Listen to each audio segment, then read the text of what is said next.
All எல்லாருக்குமே வணக்கங்க. இப்போ நமக்கு வந்து 8th மந்த் கிட்ட நெருங்கிடுச்சுங்க. ஹாஸ்பிட்டலில் செக்கப்புக்காக தான் போக போகிறோம்.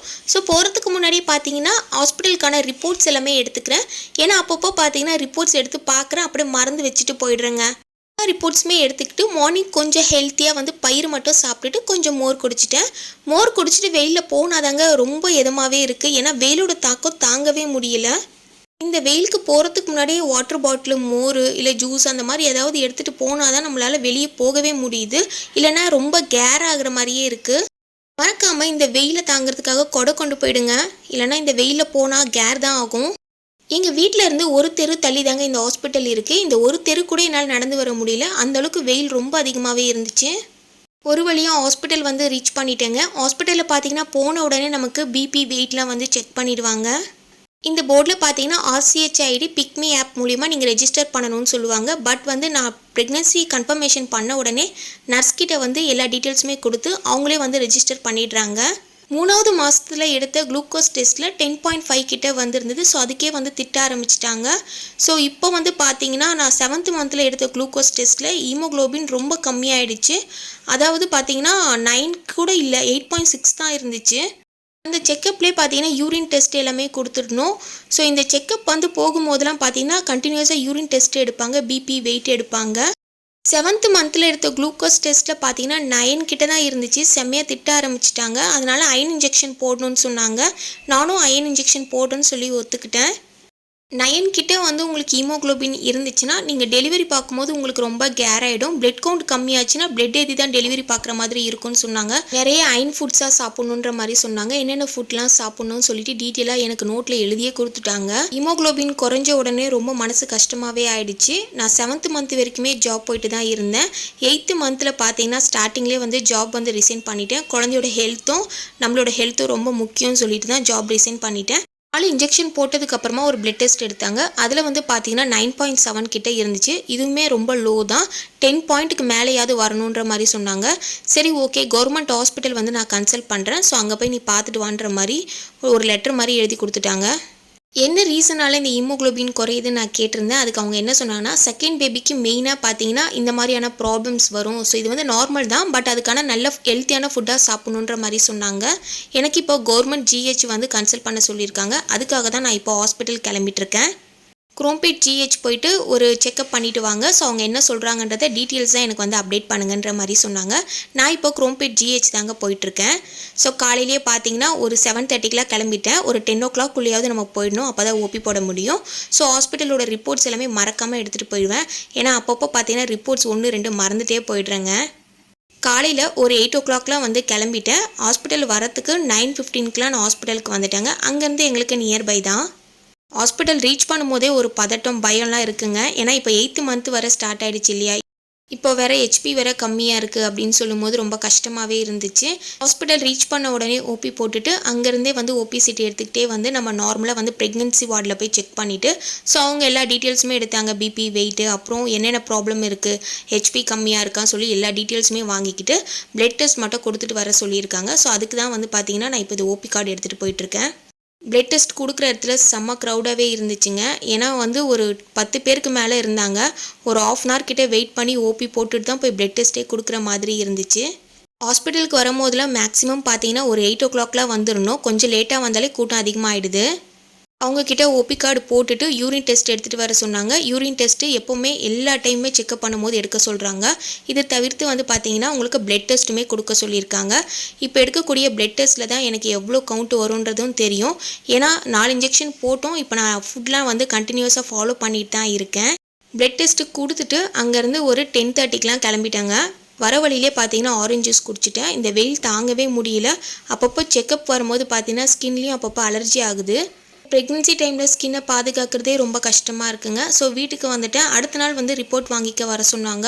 அப்போவுமே பார்த்தீங்கன்னா எனக்கு 9.7 தான் ஹீமோக்ளோபின் இருக்குன்ற மாதிரி சொன்னாங்க. அவங்க என்ன சொன்னாங்கன்னா 9.7 இருந்துச்சுன்னா நீ அட்மிட் ஆகணுன்றதை முன்கூட்டியே சொல்லிட்டாங்க. அட்மிட் ஆகிறியாமான்னு கேட்டாங்க. நான் தான் ரெக்வஸ்ட் பண்ணி வேண்டான்னு சொல்லிட்டேன். ஸோ அதுக்காக வந்து சைன் வாங்கிக்கிட்டாங்க. நியர்பையில் இருக்கக்கூடிய ஹாஸ்பிட்டலில் போயிட்டு டபுள் பூஸ்டர் இன்ஜெக்ஷன் போட்டுக்கணுன்ற மாதிரி சொன்னாங்க. அதாவது 2 டிப்ஸ் ஏற்றணுமா, அயன் டிப்ஸு.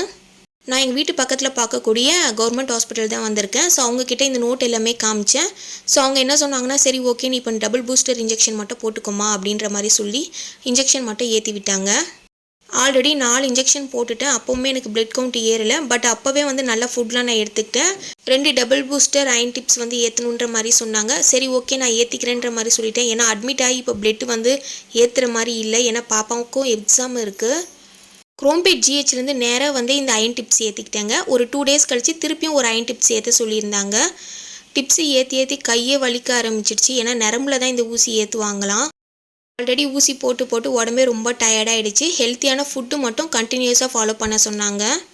இப்போதுலேருந்து ஒரு முடிவு பண்ணிட்டேங்க, நல்ல ஃபுட்லாம் சாப்பிட்ணுன்னு சொல்லிட்டு. இப்போ நான் வந்து ஹீமோக்ளோபினை இன்க்ரீஸ் பண்ணியிருக்கேன். அதுக்கு என்னென்ன ஃபுட் சாப்பிட்டேன்றதை பற்றி டீட்டெயிலாக சொல்கிறேங்க. நான் வந்து பார்த்தீங்கன்னா வாரத்தில் 4 முறையாவது மட்டன் சுவரொட்டி சாப்பிட்டுட்ருக்கேன். முன்னாடி அவங்க சொல்லும் போது அதை நான் கேர்லெஸ்ஸாக விட்டுட்டேன். பட் இப்போதுலேருந்து பார்த்தீங்கன்னா பாப்பாவோட டெவலப்மெண்ட்ஸ் ரொம்பவே முக்கியம்.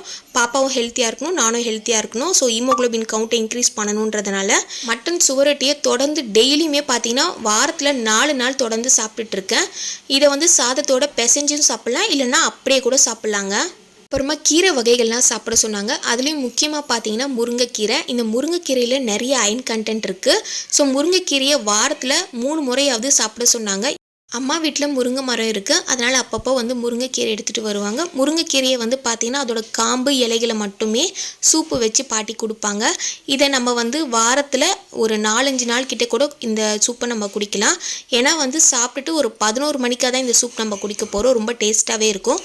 இது கூட வந்து சீரகம், மிளகு, பூண்டு, வெங்காயம், தக்காளி எல்லாமே சேர்த்தே நம்ம கொடுப்பாங்க. இதை நம்ம வடிகட்டியும் சாப்பிட்லாம், அப்படியும் குடிக்கலாம். எனக்கு முருங்கைக்கீரை சுத்தமாக பிடிக்காது. பட் ஹீமோக்ளோபின் அதிகரிக்கணும்னா கண்டிப்பாக இதை நம்ம சாப்பிட்டு தான் ஆகணும். இதை நீங்கள் சூப்பு மாதிரி கூட குடிக்கலாம், இல்லைனா வந்து கீரையை வந்து பொரியல் மாதிரி பண்ணி கூட சாப்பிட்லாங்க. 3 பெரிச்சம்பழம் ஒரு நாளைக்கு எடுத்துக்கணும்னு சொன்னாங்க. நான் கண்டினியூஸாக பார்த்தீங்கன்னா 3 பெரிச்சம்பழம் சாப்பிட்டுட்டு தான் வரேன். இது தவிர்த்து ஊற வச்ச பாதாம், அக்ரூட்டை வந்து கண்டினியூஸாக மார்னிங் டைமில் மட்டும் எடுத்துக்கிறேன். நீங்கள் அப்படியே நட்ஸ் கூட சாப்பிட்லாங்க. இது கூட ரொம்ப முக்கியமானது மாதுளப்பழம். இதை நீங்கள் ஜூஸ் போட்டும் குடிக்கலாம், இல்லைனா அப்படியே வந்து ஒரு கைப்பிடி அளவு எடுத்து ஈவினிங் ஸ்நாக்ஸ் மாதிரி கூட சாப்பிட்லான்னு சொன்னாங்க. மாதுளப்பழம் ஜூஸ்லேயே கொஞ்சம் பேரிச்சம்பழம் நட்ஸ்லாம் சேர்த்து அரைச்சி பாட்டி கொடுத்தாங்க. ஸோ இதையும் பார்த்தீங்கன்னா டெய்லி நான் குடிச்சிட்டு தான் இருக்கேன். ஃப்ரூட்ஸ்லேயே பார்த்தீங்கன்னா நிறைய ஃப்ரூட்ஸ் வந்து சாப்பிடுவேன். கிருணி பழம், சப்போட்டா, மாதுளப்பழம், அப்புறம் வந்து பார்த்தீங்கன்னா நெல்லிக்காய், ஸ்ட்ராபெரி பார்த்தீங்கன்னா பேபியோட கலரை வந்து நல்லா இன்க்ரீஸ் பண்ணணும்னு எங்கள் பாட்டி சொன்னாங்க. அதனால் ஸ்ட்ராபெரியும் பார்த்தீங்கன்னா ஒரு நாளைக்கு 2லேருந்து 3 ஸ்ட்ராபெரி பழத்தை வந்து சாப்பிட்டுட்ருக்கேன். ஃப்ரூட்ஸ் வந்து அதிகமாக சாப்பிடணும்னு சொன்னாங்க. நெல்லிக்காய் ஜூஸ் குடிக்கணும்னு சொன்னாங்க. இந்த நெல்லிக்காய் ஜூஸ் பார்த்தீங்கன்னா சின்ன சின்ன துண்டாக கட் பண்ணி இது கூட ஒரு துண்டு இஞ்சி, 2 புதினா இலை, உப்பு, அப்புறம் வந்து எலுமிச்சை பழம்லாம் சேர்த்து ஜூஸ் மாதிரி அரைச்சி குடிக்க சொன்னாங்க. கேரட் ஜூஸ் வந்து டெய்லி குடிக்க சொல்லுவாங்க. ஸோ ஒரு நாள் வந்து ஒரு சூப் எடுத்துக்கிட்டேன்னா அடுத்த நாள் வந்து ஜூஸ் எடுத்துப்பேன். கேரட் ஜூஸில் பால் எதுவுமே ஆட் பண்ணாமல் பேரிச்சம்பழம் நட்ஸ் மட்டும் சேர்த்து அரைச்சி தண்ணியாகவே குடிச்சிருவேன். முக்கியமாக பார்த்தீங்கன்னா உலர் திராட்சை சாப்பிட சொன்னாங்க. இதுலேயும் அயன் கண்டென்ட் அதிகமாக இருக்குது. உலர் திராட்சை சாப்பிடும் போது ரத்தத்தை வந்து அதிகரிக்கும்னு சொன்னாங்க. இவங்க சொன்ன எல்லாத்தையுமே வந்து நான் கண்டினியூஸாகவே ஃபாலோ பண்ணிட்டு தாங்க இருக்கேன். ஒரு நாளைக்கு 2 லிட்டர் தண்ணி குடிக்கணும். தண்ணி குடிக்கிறதுல எனக்கு பஞ்சமே இல்லைங்க. ஏன்னா நான் அடிக்கடி வந்து எனக்கு வந்து தொண்டை வந்து வரட்ட ஆரம்பிக்கும். அதனால் தண்ணி நான் குடிச்சிட்டே தான் இருப்பேன். அயன் டேப்லெட் வந்து கண்டினியூஸாக போடணும்னு சொன்னாங்க. ஸோ அவங்க சொன்ன எல்லாத்தையுமே ஃபாலோ பண்ணிகிட்ருக்கேன். நான் வந்து கவர்மெண்ட்லையும் செக்கப் பார்த்துட்ருக்கேன், ப்ரைவேட்லையும் செக்கப் வந்து பார்த்துட்டு தாங்க இருக்கேன். 9th மந்த்தில் இருந்து தான் பனிமலர் பூந்தமல்லி ஹாஸ்பிட்டலில் தான் செக்கப் பார்த்துட்ருக்கேன். ஸோ அங்கே தான் வந்து நான் டெலிவரி பார்க்கலான்னு இருக்கேங்க. நான், என் பையன், எங்கள் அம்மா, எங்கள் பாட்டி எல்லாருமே ஹாஸ்பிட்டலுக்கு கிளம்பிட்டோம். என்னோடய ஃப்ரெண்டு தான் இந்த ஹாஸ்பிட்டல் பற்றி ரெஃபர் பண்ணியிருந்தாங்க. இங்கே வந்து டெலிவரி எல்லாமே ஃப்ரீ தான். மற்றபடி மேல் செலவு, ஹாஸ்பிட்டல் செலவு மட்டும் ஆகுன்ற மாதிரி சொன்னாங்க. அதாவது நார்மல் டெலிவரினா 10 to 15 கிட்ட ஆகும். என்னென்னா ஹாஸ்பிட்டல் செலவுனா பெட் சார்ஜ், அப்புறம் ஆப்ரேஷனாக இருந்தாலும் சரி, நார்மலாக இருந்தாலும் சரி, எல்லாமே வந்து ஃப்ரீ தான். மற்றபடி உங்களுக்கு டேப்லெட்ஸு, டிப்ஸ் மட்டும்தான் காஸ்ட் ஆகுன்ற மாதிரி சொன்னாங்க. இந்த ஹாஸ்பிட்டலில் மோஸ்ட்லி வந்து நார்மல் தாங்க ட்ரை பண்ணுறாங்க. நான் ஃபஸ்ட்டு டைம் விசிட் பண்ணும் போதே கவர்மெண்ட் கார்டும் ஆதார் கார்டு மட்டும் எடுத்துகிட்டு வர சொன்னாங்க. இதை நீங்கள் ஃப்ரண்ட்டில் போகும்போதே ரிசப்ஷன் லிஸ்ட்டில் கொடுத்தீங்கன்னா உங்களோட ஆதார் கார்டை ரெஜிஸ்டர் பண்ணி கொடுத்துருவாங்க. ரெஜிஸ்ட்ரேஷன் ஓபி போட சொல்லுவாங்க. அதுவும் உங்களுக்கு ஃப்ரண்ட்லேயே தாங்க இருக்கும். நீங்கள் ஓபி போடும்போதே இந்த கார்டு கொடுத்துருவாங்க. ஸோ இதை நீங்கள் எடுத்துகிட்டு போயிட்டு 150 போய் வெயிட் பண்ணுற மாதிரி இருக்கும். 150 போகும்போதே உங்களோட பிபி, வெயிட் எல்லாமே செக் பண்ணி உங்களுக்குன்னு ஒரு நம்பர் கொடுத்துருவாங்க. அதுக்கு பிரகாரம் தான் நீங்கள் டாக்டரை போய் கன்சல்ட் பண்ணுற மாதிரி இருக்கும். நான் 9th மந்த்து தான் இந்த ஹாஸ்பிட்டல் போயிருந்தேன். ஸோ ஃபஸ்ட்லேருந்து எடுக்கக்கூடிய ஸ்கேனு, டெஸ்ட்டு எல்லா டீட்டெயிலுமே வந்து நான் கவர்மெண்ட் ஹாஸ்பிட்டலில் தான் எடுத்தேன். ஸோ அதோட நோட் வந்து எடுத்து, ஸோ என்னென்ன டெஸ்ட்லாம் எடுத்திருக்க, என்னென்ன டெஸ்ட்லாம் எடுக்கலாம்னு சொல்லி டீட்டெயிலாக எனக்கு சொன்னாங்க. ஸோ எல்லாத்தையும் வந்து அவங்களோட நோட்டில் அப்டேட் பண்ணிக்கிட்டாங்க. இப்போது எனக்கு வந்து ஹீமோகுளோபின் கம்மியாக இருக்குன்றதுனால ஹீமோகுளோபின் டெஸ்ட்டும் எடுக்கணும். இது தவிர்த்து நிறைய பிளட் டெஸ்ட்டும் எடுக்கணும்னு சொன்னாங்க. 9th மந்த்து ஸ்டார்ட் ஆகிடுச்சு, 35 வீக்ஸ் கிட்ட ஆகிடுச்சு. ஸ்கேன் எடுக்கணும்னு சொல்லி அப்பாயின்மெண்ட்டும் கொடுத்துருக்காங்க. அப்பாயின்மெண்ட் வந்து பார்த்தீங்கன்னா 21st தான் சொல்லியிருக்காங்க. ஸோ அதனால் நான் அவங்கக்கிட்ட போய் கேட்டதுக்கு என்ன சொன்னாங்கன்னா, அப்பாயின்மெண்ட் வந்து ரொம்ப லேட் ஆகுது, நீ வெளியே எடுத்துகிட்டு வந்துருமான்னு சொல்லி டாக்டர் சொன்னாங்க. பிளட் டெஸ்ட் மட்டும் கொடுத்துட்டு நான் வீட்டுக்கு வந்துட்டேன். அடுத்த வியாழக்கிழமை வந்து செக்கப் சொல்லியிருக்காங்க. அன்றைக்கி நானும் என் ஹஸ்பண்டும் பார்த்தீங்கன்னா இந்த ஹாஸ்பிட்டலுக்கு தான் கிளம்பிட்டுருக்கோம். காலையில் 8 o'clockலாம் செக்கப் சொன்னாங்க. நான் அன்றைக்கி வரும்போதே பிளட் டெஸ்ட்டு கொடுத்துட்டேன். பிளட் டெஸ்ட்டோட பில்லிங் அமௌண்ட்டு மட்டும் என் ஹஸ்பண்ட் கிட்ட கொடுத்து விட்டுருக்கேன். அவர் தான் போயிட்டு ரிப்போர்ட் வாங்குறதுக்காக போயிருக்காரு. நல்லபடியாக பார்த்தீங்கன்னா ரிப்போர்ட்டில் வந்து 10.5 கிட்ட வந்து ஹீமோகுளோபின் வந்துருச்சு. ரொம்ப ஹாப்பிங்க. என் வீட்டுக்காரர் ரொம்ப சந்தோஷப்பட்டார்.